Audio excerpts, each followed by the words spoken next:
चलो यहाँ से पढ़ना स्टार्ट करो Priyanshu. Yes, yes, Deep. Hmm. Chapter first, Geography Environment. After the long vacation, when Ravi started going to school again, he noticed that the only playground next to his school was dug up. People said that a huge building with many flats will be constructed here. There, Here.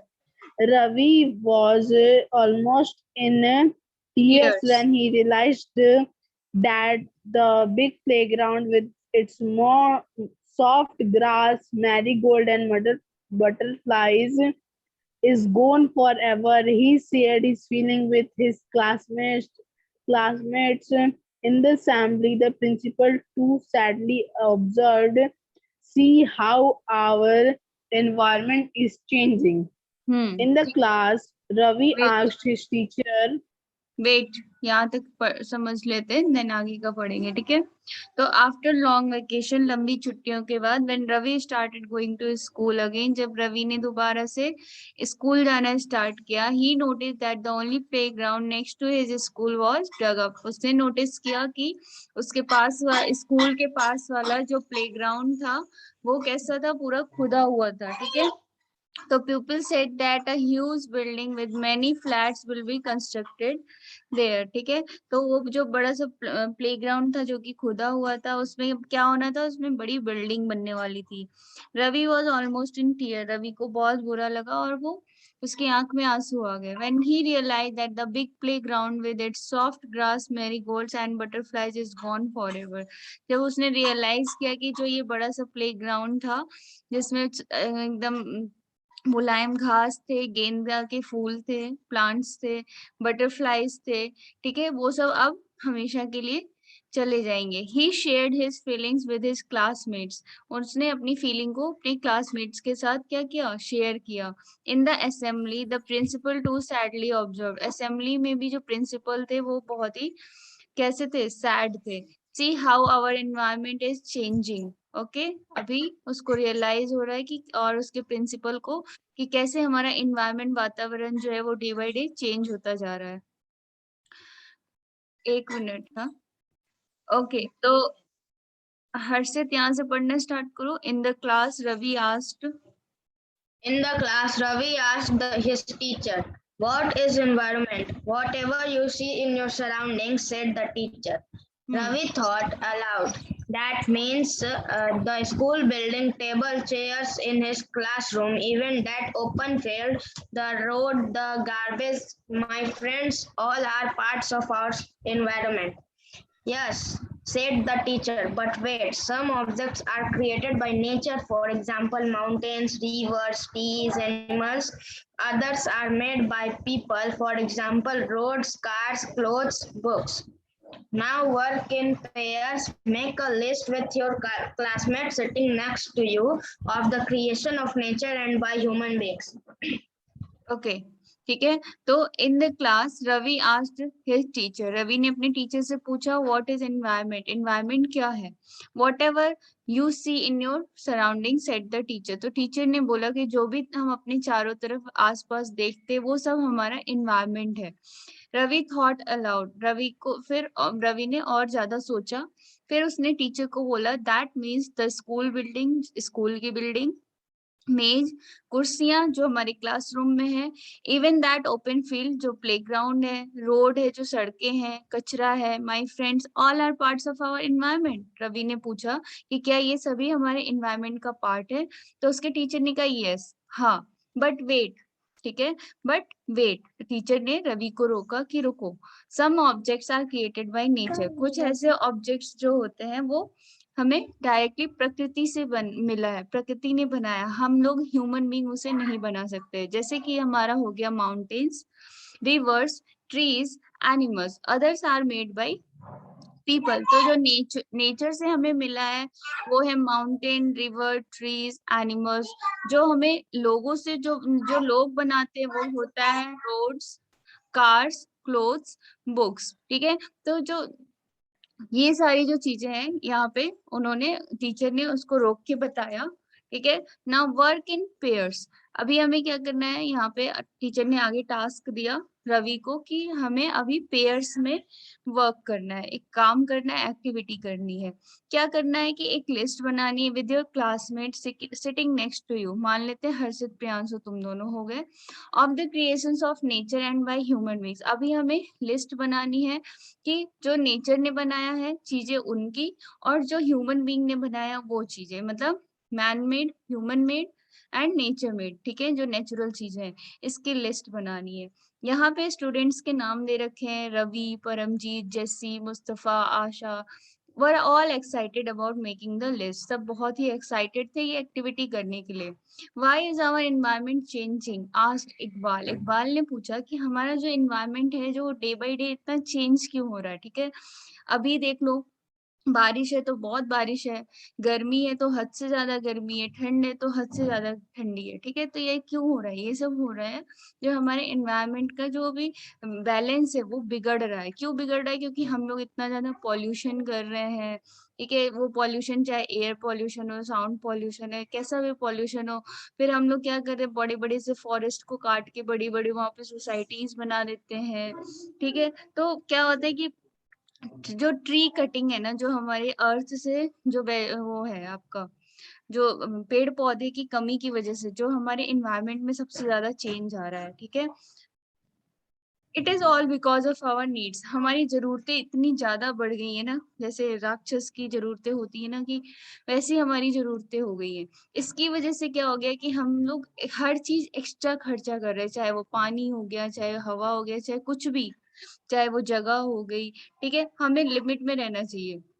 अगर हम limit में रहेंगे, limit में चीजें खत्म करेंगे, limit में चीजों को यूज करेंगे, तो हमें एनवायरनमेंट भी एकदम बैलेंस्ड मिलेगा, है ना। ये सारी जो प्रॉब्लम्स हो रही है, ठीक है, आज जो वो वायरस आ रखा है, इतना डेडली वायरस आ रखा है, क्यों आ रखा है, क्योंकि लोगों की इतनी भूख बढ़ गई थी। उन्होंने क्या खा लिया, उन्होंने कुछ खा लिया, उसकी वजह से ये वायरस हमारी लाइफ में आ गया। ठीक है, ना हम उसको इतना ज्यादा नॉनवेज खाते हैं, ना हम इतना ज्यादा नॉनवेज खाने को खाते हैं लोग, बट इतना क्या है कि राक्षस की जैसे कुछ भी खा जाओगे, कुत्ता खा जाओगे, सुअर खा जाओगे, कुछ भी खा जाओगे, तो हम लोग भुगत रहे हैं, अपनी करनी का भुगत रहे हैं, है ना। सही कह रहे हैं ना। Yes, ये Dee. हाँ, तो वो जो नीड्स हैं हमारी, हद से ज्यादा आज जो जरूरतें बढ़ गई हैं, जिसकी जरूरत नहीं भी है वो भी हम कर रहे हैं।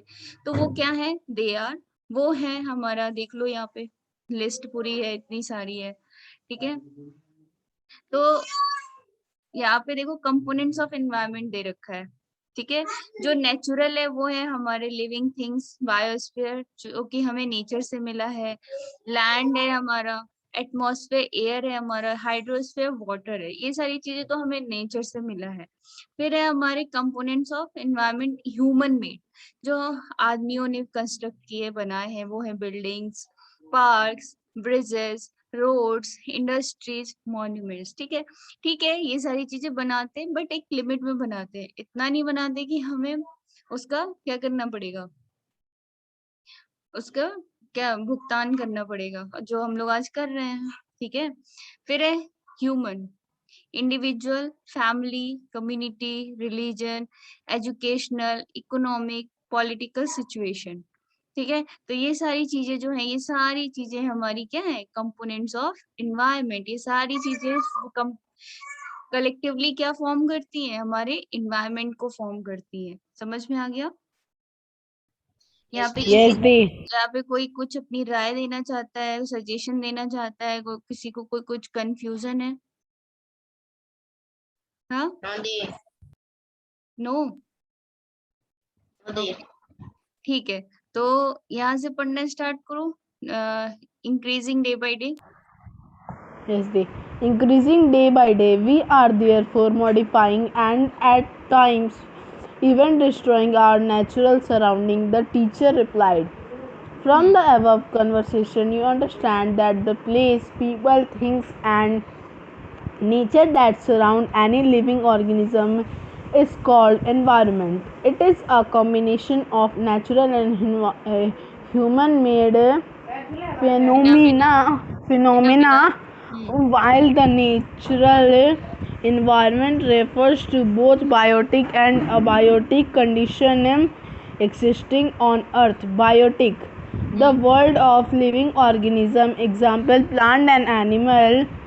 Abiotic, the world of non-living elements, example land.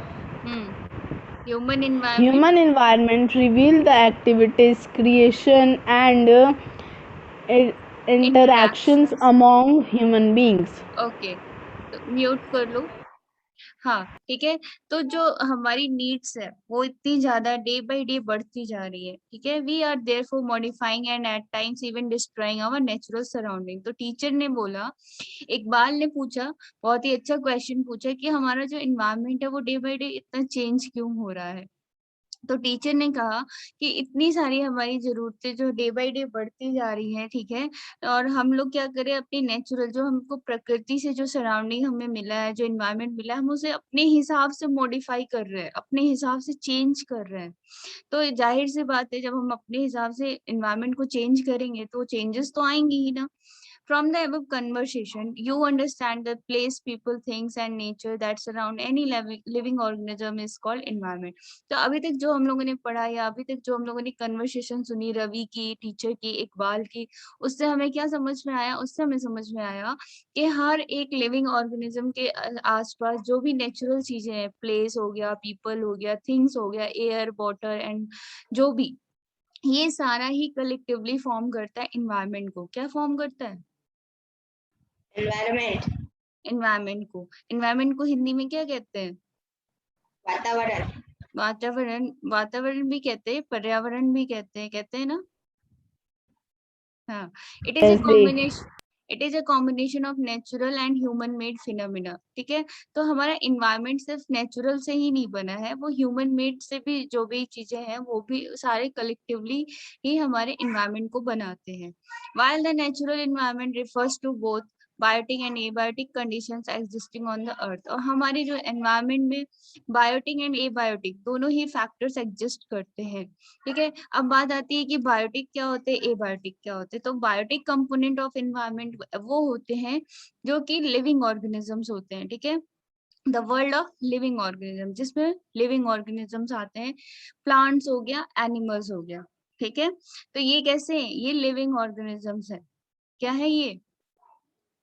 Living organisms. हाँ, even air is also living organism, ठीक है। ठीक है, तो ये जो होते हैं, ये फैक्टर्स जो होते हैं, इनको बोलते हैं बायोटिक कंपोनेंट ऑफ एनवायरनमेंट, ठीक है। अब बात करते हैं एबायोटिक कंपोनेंट ऑफ एनवायरनमेंट। तो एबायोटिक कंपोनेंट ऑफ एनवायरनमेंट होते हैं जो नॉन लिविंग एलिमेंट्स हैं, जैसे लैंड हो गया, रोड्स हो गया, बिल्डिंग्स हो गए, ठीक है। ये हमें जिंदगी नहीं देते, ठीक है, बट ये हमारी लाइफ के लिए इम्पोर्टेंट होते हैं। अगर हमारे पास घर नहीं होगा तो हम रहेंगे कहाँ, रोड नहीं होगा तो हम चलेंगे कहाँ, ठीक है। तो ये बायोटिक और एबायोटिक कंपोनेंट्स, इन शॉर्ट में तुम लोगों को याद रखना है तो ये याद रख सकते हैं कि बायोटिक एंड एबायोटिक कंपोनेंट दोनों ही मिलके एनवायरनमेंट बनाते हैं। एनवायरनमेंट के दोनों ही इंपॉर्टेंट कंपोनेंट्स हैं। बस तुम लोगों को बताना ये है कि बायोटिक कौन से होते हैं विद एग्जाम्पल एंड एबायोटिक कौन से होते हैं विद एग्जाम्पल। यहाँ तक समझ में आया सबको? Yes, the. Okay. Human environment reveals the activities, creations and interactions among human beings, ठीक है। तो ह्यूमन एनवायरनमेंट जो बना होता है वो बना होता है by the activities, creativities of the human beings, ठीक है, जो ह्यूमन बींग्स बनाते हैं, ठीक है। जैसे कि इंजीनियर्स जो होते हैं वो क्या करते हैं, बिल्डिंग कंस्ट्रक्ट करते हैं, है ना, ऑफिसेस, इंडस्ट्रीज बनाते हैं, ठीक है। एनवायरनमेंट का मीनिंग क्या होता है? फ्रेंच वर्ड है एनवायरनर, उससे लिया गया है एनवायरनमेंट, ठीक है। एनवायरनर का मतलब होता है नेबरहुड, मतलब हमारे आसपास। तो अगर तुम्हारे एग्जाम में एनवायरनमेंट का आता है ना, तो अगर तुम ये दे के एक्सप्लेन करोगे ना कि environment word is coming from French word environner and environner meaning is neighborhood, तो तुमको मार्क्स भी मिलेंगे और एग्जामिनर भी खुश हो जाएगा, ठीक है। ओके, नाउ नेचुरल एनवायरनमेंट कौन पढ़ेगा? Natural environment. Land, water, air, plants and animals comprise the natural environment. You are familiar with the meaning of lithosphere, hydrosphere, atmosphere, and biosphere from your previous class. Let us learn some more facts about these domains. Lithosphere is the solid crust or the hard top layer of the earth. It is made up of rocks and minerals and covered by a thin layer of soil. It is an irregular surface with various landforms such as mountains, plateaus, plains, valleys, etc. Landforms are found over the continents and also on the ocean floors. Lithosphere is the domain that provides us forests, grasslands for grazing, land for agriculture and human settlements. It is also a source of mineral wealth. हाँ ठीक है, तो natural environment में land आता है हमारा, धरती आती है, वाटर पानी, एयर हवा, प्लांट्स पौधे, पेड़, एनिमल्स जानवर कंप्राइजेस द नेचुरल एनवायरनमेंट। तो नेचुरल एनवायरनमेंट में जो भी चीजें हमें नेचर से मिली है, जो भी चीजें हमें नेचर ने गिफ्ट किया है, वो होता है नेचुरल एनवायरनमेंट। यहाँ तक समझ में आया? You are familiar with the meaning of lithosphere. Lithosphere मतलब land, hydrosphere मतलब water, atmosphere मतलब air and biosphere मतलब animals and plants from your previous class. अब तुमने class 6 में पढ़ा होगा। Let us learn some more facts about these domains. ठीक है, तो अभी तक तो हम लोगों ने छोटे छोटे से मीनिंग पढ़े थे, लिथोस्फीयर, लैंड, हाइड्रोस्फीयर, वाटर। अब हम इसको डीपली पढ़ेंगे। ठीक है, lithosphere is the solid crust or the hard top layer of the earth. Earth का जो हार्ड टॉप होता है, सॉलिड क्रस्ट होता है, उसको बोलते हैं लिथोस्फीयर। ये बना होता है रॉक से एंड मिनरल से, और इसके ऊपर एक थिन लेयर सॉइल मिट्टी की होती है। ठीक है, तुम लोगों ने तो देखा है जो हमारी रोड्स, जो सड़कें होती हैं, वो लैंड फॉर्म होती है, वो उनको बोलते हैं लिथोस्फीयर। क्या बोलते हैं? लिथोस्फीयर। हाँ, it is an irregular surface with various land forms. ठीक है, ये इरेगुलर सरफेस होते हैं, इनमें बहुत सारे लैंड फॉर्म्स हम देखने को मिल सकता है हमें, जैसे कि माउंटेन्स हो गए, प्लेट्यूज हो गए, प्लेन्स हो गए, वैलीज हो गए। ये सारे लैंड फॉर्म्स हैं जो कि हमें कहाँ मिलते हैं? हमें मिलते हैं over the continent and also on the ocean floors, जो कि हम लोगों ने ऑलरेडी क्लास 6 में ये समझ लिया था, समझा था ना? ठीक है, Yes, जी। Lithosphere is the domain that provides us forests, grasslands for grazing, land for agriculture, and human settlements. It is also source of mineral wealth। और लिथोस्फीयर जो है उससे हमें बहुत सारी मिनरल्स मिलते हैं। ठीक है, और लिथोस्फीयर जो है वो हमें फॉरेस्ट प्रोवाइड करता है। ऑल ओवर जो लैंड पे जो चीजें हैं जो आती हैं, वो सारी हमारी कहलाती है लिथोस्फीयर। ठीक है, फॉरेस्ट हो गया, ग्रासलैंड हो गया जिसपे खेती करते हैं, वो हो गया जहाँ हम लोग रहते हैं। ठीक है, यहाँ पे डोमेन्स ऑफ द एनवायरनमेंट दिखा रखा है। यहाँ पे ये हो गया हमारा एटमॉस्फेयर जो एयर वाला है, फिर बायोस्फीयर हो गया जहाँ पे लिविंग ऑर्गेनिजम्स रहते हैं, लिथोस्फीयर हो गया हमारा लैंड, एंड हाइड्रोस्फीयर हो गया हमारा वाटर बॉडीज। ठीक है, now let's do look at your surroundings, make a list of uses that the land in your neighborhood is being put to। ठीक है, अभी क्या करना है? एक लिस्ट बनाना है जिसमें तुम्हें बताना है कि तुम्हारे आसपास की जो जगह है, लैंड जो है, वो किस किस चीजों में, वहां पे क्या क्या चीजें बनी हुई है। ठीक है, तो अच्छा है, इंटरेस्टिंग है करना। Let's do where does the water you use in your home and school come from? Make a list of different uses of water in our daily life. Have you seen anyone wasting water? How? ठीक है, अभी क्या करना है? List बनाना है जिसमें हमें बताना है कि हम किन किन चीजों में पानी का यूज करते हैं और कितना पानी हम बचा सकते हैं और कितना हमसे डेली वेस्ट होता है और कैसे। ठीक है, ये सारी चीजें एक्टिविटीज हैं जो करनी चाहिए, अच्छा रहता है, इंटरेस्टिंग बनाते हैं चैप्टर को। ठीक है, अभी यहाँ पे है the domain of water is, हाँ कौन पढ़ेगा अभी next? The domain of water is referred to the hydrosphere. It comprises various sources of water and different types of water bodies like rivers, lakes, seas, oceans, etc. It is essential for all living organisms. The atmosphere is the thin layer of air that surround the earth. The gravitational force of the earth holds the atmosphere around it. It protects us from harmful rays and scorching heat of the sun.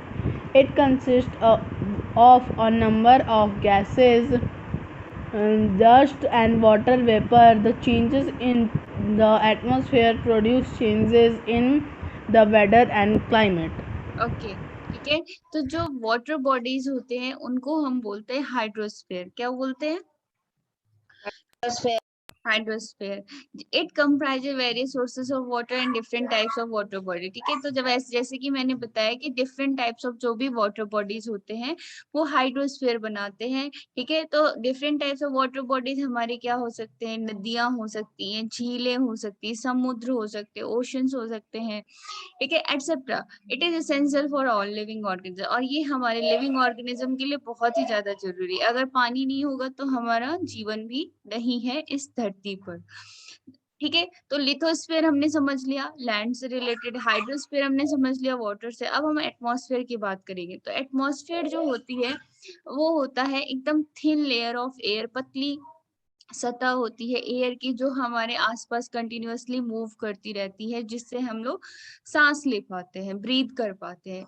The gravitational force of the earth holds the atmosphere around it, और जो gravitational force की वजह से, अर्थ का जो gravitational force होता है उसकी वजह से हम जो एटमॉस्फेयर है उसको हम एकदम अपने अर्थ के पास जो है वो हमारे क्या रहता है, ऐसा कह सकते हैं कि पकड़ के रहता है या अट्रैक्ट होके रहता है। ठीक है, it protects us from the harmful rays. Air जो है हमें हार्मफुल रेज से प्रोटेक्ट करता है। स्कॉचिंग हीट ऑफ द सन, सन के हीट से भी प्रोटेक्ट करेगा। अभी देखा होगा कि बहुत ज्यादा धूप होती है, हम बाहर रहते हैं, ठीक है, तो हवा नहीं चलती है तो हमें वही ज्यादा हीट कितनी ज्यादा महसूस होती है।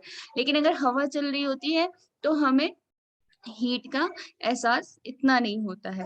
It consist of number of gases. हमारे हवा में बहुत सारे गैसेस होते हैं, डस्ट होता है, वाटर वेपर होता है, ये सारा भी हम लोगों ने क्लास 6 में पढ़ा है। The changes in the atmosphere produce changes in the weather and climate. ठीक है, जैसे जैसे हमारे एटमॉस्फेयर में चेंजेस आते हैं वैसे वैसे हमारे वेदर, मौसम में और जलवायु में भी, क्लाइमेट में भी चेंजेस आते हैं। ठीक है, जब गर्म हवा होती है तब क्या होता है? तब गर्मी होती है। जब हवा में नमी होती है तब बारिश होती है ना। जब ठंडी हवा होती है तब सर्दी होती है। ठीक है, तो plant and animal kingdom together make biosphere. तो हम लोगों ने क्या समझ लिया? हम लोगों ने लिथोस्फीयर समझ लिया, हम लोगों ने एटमॉस्फेयर, हाइड्रोस्फीयर समझ लिया। अब हम बात करेंगे बायोस्फीयर की। तो बायोस्फीयर में प्लांट एंड एनिमल किंगडम दोनों ही आते हैं, जो कि लिविंग वर्ल्ड के लिए इसेंशियल है और जो कि लिविंग वर्ल्ड को बनाते हैं। It is a narrow zone of the अर्थ। ठीक है, ये एक नैरो जोन है पृथ्वी का, जिसमें लैंड होता है, वाटर होता है, एयर होता है, और ये सारी ही जो है एक दूसरे से इंटरैक्ट करते हैं हमारी पृथ्वी पे, हमारे अर्थ पे लाइफ को बनाए रखने में। ठीक है, अब हम लोग बात करते हैं व्हाट इज इकोसिस्टम। बहुत ही इंपॉर्टेंट है ये व्हाट इज इकोसिस्टम, ये एग्जाम में भी आता है क्वेश्चन। ठीक है, तो सबसे पहले यहाँ से पढ़ो हर्षित, इकोसिस्टम का ग्लोसरी, देन हम लोग यहाँ पे पढ़ेंगे। Ecosystem. It is a system formed by the interaction of all living organisms with each other and with the physical and chemical factors of the environment in which they live, all linked by transfer of energy and material. Okay ठीक है, तो ecosystem जो होता है एक type का system होता है जो कि बना होता है by the interaction of all living organisms with each other. ठीक है, जो कि जहाँ पे हम रहते हैं, ठीक है, वहां पे हम कैसे रहते हैं? हमको वहाँ हवा भी चाहिए, हमको वहां पे पानी भी चाहिए, हमको वहां पे लोग भी चाहिए, ठीक है, रहने के लिए। क्या हम अकेले कहीं सरवाइव कर पाएंगे? नहीं कर पाएंगे। ठीक है, तो उस पर्टिकुलर जगह को बोलते हैं इकोसिस्टम।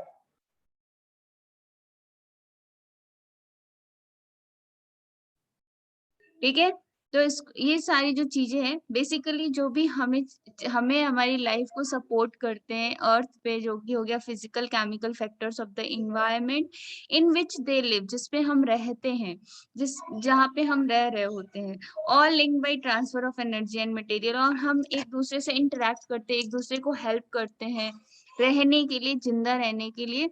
तो उस पूरे सिस्टम को या छोटे से इस बायोस्फीयर को हम बोल सकते हैं इकोसिस्टम। क्या बोलते हैं? Ecosystem. इकोसिस्टम। चलो यहाँ से प्रियांशु पढ़ो, व्हाट इज इकोसिस्टम, यहाँ से पढ़ना स्टार्ट करो। Yes, they. What is ecosystem? At an NCC camp the Ravi class was attending, Jessie exclaimed, "What a heavy downpour! It reminds me of my home in Kerala. You should come and see how it pours and pours and pours over the lush green fields and coconut plantations." Hira from Jaisalmer exclaimed, "We get no rain, we see only kikar and sand as far as the eyes can see, but you also find camels," said Ravi. Okay ठीक है। तो what is ecosystem? NCC camp पे जब रवि जो था वो उसने NCC camp का क्लास अटेंड किया था, तो जेसी ने बताया कि वहां पे कितनी ज्यादा बारिश हो रही थी। It reminds me of my home in Kerala. तो जेसी ने बोला कि वो मेरा जो घर है केरला में उसकी याद दिलाता है। You should come and see how it pours and over the lush green fields and coconut plantation. ठीक है। तो जेसी ने रवि को बोला कि तुम मेरे घर आओ कभी केरला और देखो कि वहां पे कितनी ज्यादा बारिश होती है और कोकोनट प्लांटेशन पे उसका क्या असर होता है। हीरा जो था, जो कि जैसलमेर से था, उसने बोला कि हमारे यहाँ तो कोई भी रेंज नहीं होती। क्यों? क्योंकि जैसलमेर कहाँ है? राजस्थान में। राजस्थान क्या है? रेगिस्तान। ठीक है। तो वहां पे कोई भी, हाँ, तो हीरा ने बोला कि वहां पे तो बस हमें किकर और सैंड ही देखने को मिलता है। ठीक है। But you also find camels, तो सेड रवि। तो रवि ने कहा कि लेकिन वहां पे हमें कैमल या ऊंट देखने को मिल सकता है। ठीक है। तो 5 मिनट रह गए हैं, वैसे भी हमारा जो है ये चैप्टर ओवर होने वाला है, तो ये मैं ही समझा देती हूँ। ठीक है। तो यहाँ पे क्या है, ये पॉन्ड इकोसिस्टम का पिक्चर दे रखा है। पॉन्ड इकोसिस्टम में जो भी वाटर में, पॉन्ड वाटर में जो प्लांट्स होते हैं, ट्रीज होते हैं और एनिमल्स जो रहते हैं, ये झील होता है, ये सारे ही बनाते हैं पॉन्ड इकोसिस्टम। क्या बनाते हैं? ठीक है, पॉन्ड इकोसिस्टम। Ecosystem. हाँ, ऑन 5 जून एवरी ईयर, ये तो सबको पता है कि 5 जून को हम लोग वर्ल्ड एनवायरनमेंट डे सेलिब्रेट करते हैं। Heera says not just camels, if you visit our desert you will see snakes, lizards and many insects too. तो हीरा ने रवि को बोला कि सिर्फ तुम्हें वहां पे ऊंट ही देखने को नहीं मिलेगा, वहां पे सांप, बिच्छू और भी बहुत सारे छिपकली, ये सारी चीजें देखने को मिलेंगी। रवि जो था वो चौंक गया। Why do the animals, the vegetation and the way people live vary from place to place? हर जगह के एनिमल्स और जो हर जगह के लोग जो होते हैं वो डिफर क्यों होते हैं, एक दूसरे से अलग क्यों होते हैं? ठीक है। Are they all related to each other? क्या ये सब एक दूसरे से रिलेटेड होते हैं?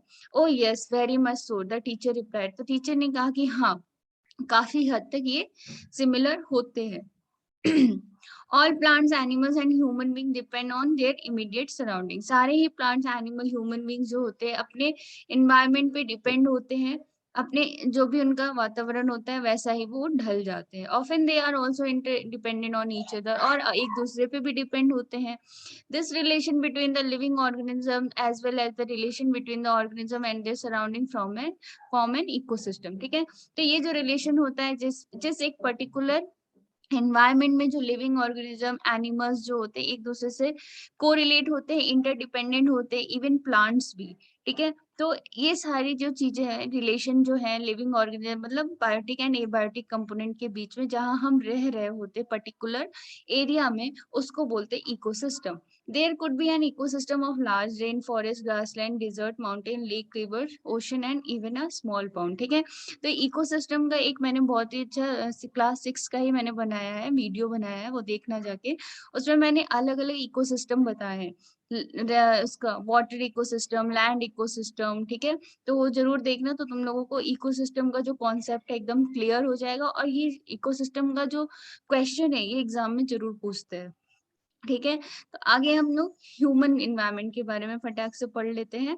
Human beings interact with the environment and modify it according to their need. तो ह्यूमन बींग का जो इन्वायरमेंट होता है वो अपने नीड के हिसाब से, अपनी जरूरत के हिसाब से मॉडिफाई करते हैं, बनाते हैं। Early humans adapted themselves to the natural surrounding. जो पहले के आदमी होते थे वो जैसा सराउंडिंग्स होता था वैसे ही ढल जाते थे, बट अभी पढ़े लिखे हो गए हैं तो वो लोग क्या करते हैं कि अपने हिसाब से इन्वायरमेंट को मॉडिफाई करने की कोशिश करते हैं।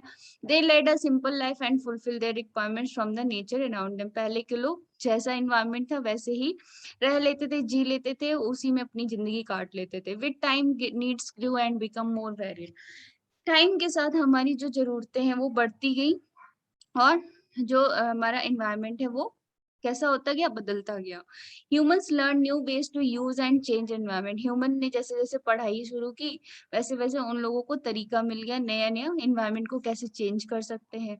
They learn to grow crops. उन्होंने अनाज उगाना सीखा। डोमेस्टिकेट एनिमल्स, जानवरों को पालना सीखा। लीड अ सेटल्ड लाइफ, और एक सेटल्ड लाइफ जीना सीखा। द व्हील वॉज इन्वेंटेड, पहियों का आविष्कार हुआ। Surplus food was produce. Surplus food जो भी अपने हम लोगों ने फूड को उगाना स्टार्ट किया। Barter system emerge. Trade started and commerce developed. जितने भी हम लोगों ने क्या किया, हम लोगों ने बिजनेस स्टार्ट किए, अलग अलग टाइप के व्यापार करना स्टार्ट किया। Industrial revolution enable large scale production. ठीक है, हम लोगों ने बड़ी बड़ी इंडस्ट्रीज का क्या किया, लगाए। ठीक है, जिसमें हम लोग जॉब कर रहे हैं। ठीक है, तो ये सारी चीजें जो है ये कलेक्टिवली फॉर्म करती है ह्यूमन मेड एनवायरनमेंट को। क्या फॉर्म करती हैं? Human made environment. Human made okay, तो आगे की चीजें ये बस कन्वर्सेशन है, हम लोग ये पढ़ लेते हैं। द ट्री, हाँ यहाँ पे ये क्या करना है, activity talk to some elderly person. अपने आसपास के बड़े बुजुर्गों से बात करना। Trees in his her neighbourhood when he she was. अभी पता करना कि हमारे आसपास कौन सी पुरानी ट्रीज थी जो अब नहीं है, कट गई हैं due to our need. The indoor games he she played, और वो लोग कौन से इंडोर गेम्स खेलते थे। His her favourite food at your, मतलब बेसिकली हमें अर्ली मैन के जो नीड्स होती थी, जरूरतें होती थी, वो हमें यहाँ पे जाननी है और नोट डाउन करना है। यहाँ पे हमारा एनवायरनमेंट चैप्टर ओवर हो जाता है। ओके, सबको समझ में आया? Any doubt? नो दी। yes, no the yes, okay, bye bye.